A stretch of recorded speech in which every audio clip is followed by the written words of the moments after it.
Is this Red Sox outfield the best ever in the postseason?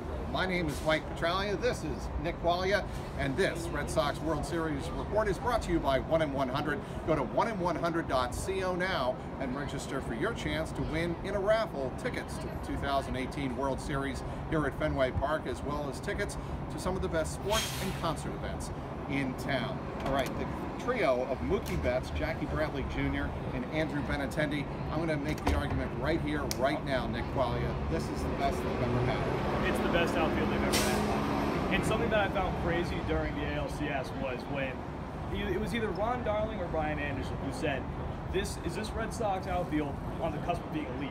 When I heard that, I was like, what do you mean? They are elite. They might be the best ever. The strength of this outfield, and it's been talked about multiple times, is that they have 3 center fielders.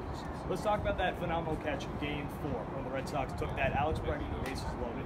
Andrew Benintendi makes one of the greatest postseason catches of all time. That doesn't happen if you have this outfield. Not to put down Manny Ramirez, but if you have Manny Ramirez out there, former Red Sox left fielder, yep, he's not catching that ball. Or Carl Crawford, to bring up a very ugly 2011 reference. Or Carl Crawford, exactly. It's defensively by far the best outfield they've ever had. There's not even an argument. I don't think so either. I mean, when you take a look at that play and Mookie Betts, we have to spend a good amount of time here talking about Mookie because look, he is a 2-time defending Gold Glove winner in right field, right? We all know he's a great outfielder. But to make the athletic plays that he made in games 4 and 5, he got to the ball off the bat into the stands, the controversial play in game number 4, to actually make it a ruling for Joe West to call him out. Whether you agree with the call or not, he got to the ball and made a play on the ball, which I would argue, I don't think there's another outfielder, right fielder, even Aaron Judge, gets to that ball and makes that kind of play. And then, of course, in game number 5, he actually makes the catch in right field in almost a carbon copy. Mookie Betts, what he has done defensively, I don't care if he has dropped off a little bit offensively in the playoffs, what he's done defensively has just been something I don't think I've seen here covering the Red Sox in 25 years. And part of the problem with people now discussing the lineup, because the Red Sox World Series, you're going to have to go play in the National League. There have been people who have actually brought up the idea of playing Mookie Betts at second base. Why in the world would you want to take him out of the outfield? And we've talked about now Mookie Betts and Andrew Benintendi. Both have made spectacular plays. We haven't even mentioned Jackie Bradley Jr., who might be one of the top 2, if not the best center fielder in baseball. So on top of that, you've got, again, 3 center fielders, but we haven't even talked about Jackie Bradley. He hasn't made any phenomenal plays, and we know this guy makes highlight reel plays game after game. Right, and to your point, you've got me thinking here, Nick.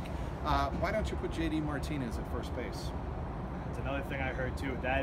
It's insane. J.D. Martinez hasn't played first base all season long, and I think the last time he played first base was Double-A baseball. There have been multiple throws, especially... You don't want to lose the bat of J.D. Martinez.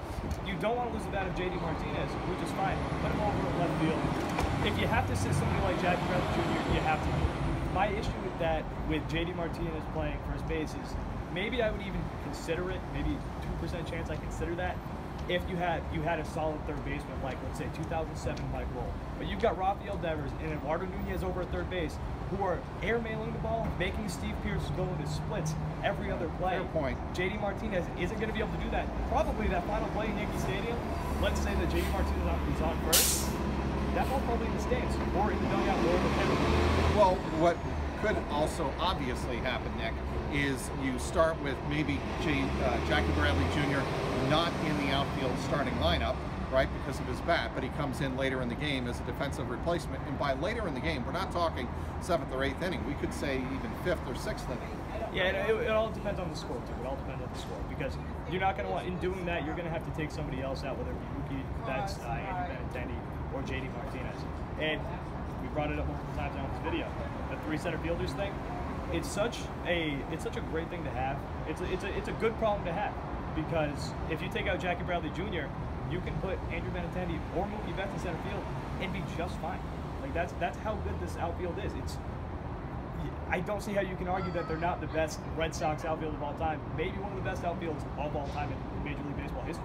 A lot of it also, Nick, is going to hinge on the type of picture that is on the mound, and whether or not Alex Cora feels that this is going to be inducive to fly balls being hit more predominantly or ground balls. It's been the game plan all season. Alex Cora came over from the Houston Astros. Last year, the story was the Houston Astros, they used all analytics. That's what Alex Cora's been doing all year too. And if the analytics say you got to sit Jackie Bradley, you sit Jackie Bradley. If the analytics say you got to sit Andrew Benintendi, play JD Martinez, put Jackie Bradley in center field. That's what they'll do. It's all about the analytics. Whatever they say, it's been working all year. Most Red Sox wins ever. Now you're in the World Series. If it ain't broke, don't fix it. You know who's not sitting? That would be Mookie Betts. Mookie Betts will be in that game the entire time. And the only time I see JD Martinez sitting down and being benched is maybe 8th or 9th inning if you're up by 5-6 runs. Right. I would agree with that as well, Nick. Certainly going to be a fascinating story angle to follow in the 2018 World Series. How do the Red Sox provide an encore in their outfield after what they displayed in a spectacular performance in the 2018 American League Championship victory over the Houston Astros outside Fenway Park? This 2018 World Series Red Sox preview report has been brought to you by 1-in-100. Go to 1in100.co now and register for your chance to win in a raffle tickets to the 2018 World Series, as well as tickets to some of the best sporting and concert events in town. He's Nick Quaglia. I'm Mike Petraglia, CLNS Media.